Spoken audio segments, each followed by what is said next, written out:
በእጇ መስቀል ያዘች ባንገቷ መስቀል ያነገተች በልብሷ መስቀል የጠለፈች በሰውነቷ መስቀል የተነቀሰች በመስቀል ያሸበረቀችዋን ምእመን ማን ሊደፍራት ይችላል? ለምንድን ነው በዚህ ዘመን የመጣ የሄደ ኃጢአት ሁሉ እኔና እናንተን የሚጎበኝን? የመጣ የሄደ ሁሉ የሚጥለን? በመስቀል የምንመረኮዝ በመስቀል የምንመክት መሆን አቃተን። በታጨንበት የመስቀል ሕይወት ማለፍ ተሳነን። ቃል ኪዳናችንን ጣልን። ከዓለም ጋር አመነዘር። ለሙሽራችን ጀርባ ሰጠን። አብሬ መጥቼ ልዋሃድ ሲል ብዙ ምክንያት እየደረደርን አረፈድ። ከሙሽራችን አሁን ሙሽራችን አይደለም የቀረው፣ እኛ የታጨነው ነን ኋላ ማለት የጀመርነው። አትፈልጉም እንደህን ሰርግ? የምድር ሰርጎች ከደስታቸው በኋላ ምናልባት አዘን ሊኖርባቸው ይችላል። ከምድር ሰገነታቸው ወርደው ምናልባት ሊወድቁ ይችላሉ። ከምድር እልልታቸው በኋላ ምናልባት ዋይታ ሊገጥማቸው ይችላል። አሁን የምነግራችሁ ሰርግ ግን እንዲህ አይደለም። ገብተን የማንወጣበት ሞልቶን የማንጎልበት እልል ብለን ዋይ የማንልበት ልዩ ሰርግ እግዚአብሔር በሰማይ አዘጋጅቷል።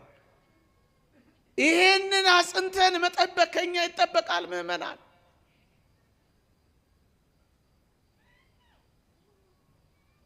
መስቀልን የተመረኮዘችዋን ማን ይደፍራታል?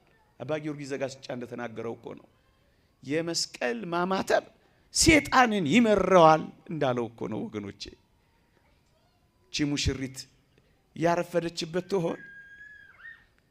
እዛ መኃልየ ሰሎሞን ምዕራፍ 5 ላይ አንድ አሳዛኝ የሙሽራና የሙሽሪት ታሪክ ተዘግቧል። እንደምታውቁት ተስፋ አረጋለሁ። ሙሽራዬና ብላ ጠራቸው አንዲት ሙሽሪት።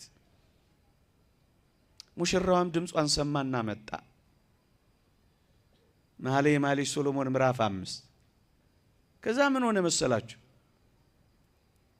ሙሽራው ድምጽ አሰማ። መጥቻለሁ አላት።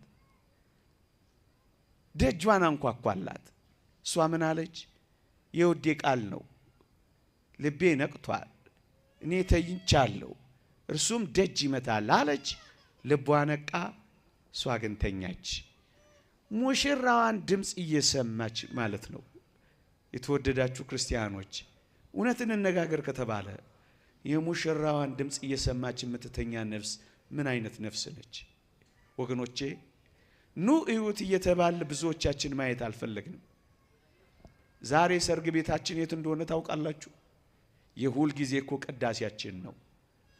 የተወደደ መድኃኒታችን ኢየሱስ ክርስቶስ የሚቆረስበት ስጋው የሚቆረስበት ደሙ የሚፈስበት ወደ ጌታ ተርላ ደስታ ግባ ተብሎ የተነገረባት በቅዳሴያችን ላይ ያለው የስጋው ደሙ እኮ ነው ወገኖቼ። ይሄ እኮ ሰርጋችን ነው።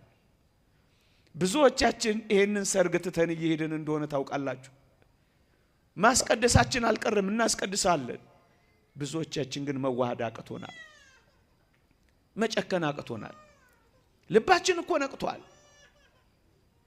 ልንዋሃደው እኮ እንፈልጋለን። ነገሩ እኮ ገብቶናል፣ ተገልጾልናል።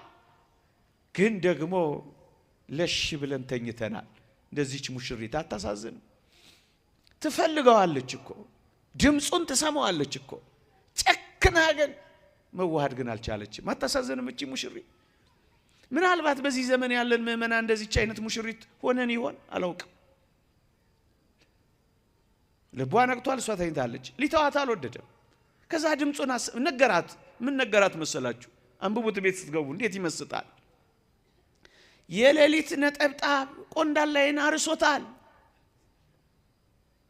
ውርጩ መጥቶኛል፣ ጤዛው አልሶኛል፣ እህቴ ሙሽራዬ ሆይ ክፈቺልኝ ብሎ ይለምናት ጀመራ።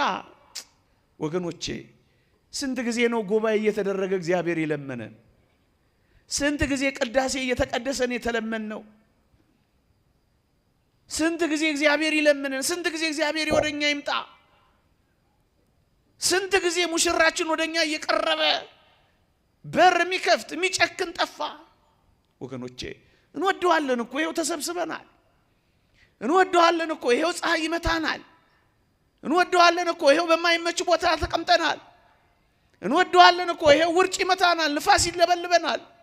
እንወደዋለን እኮ ቃሉን እንሰማለን። ግንስ ይሄን ሁሉ ሲለምነን መጨከን ግን አቃተን።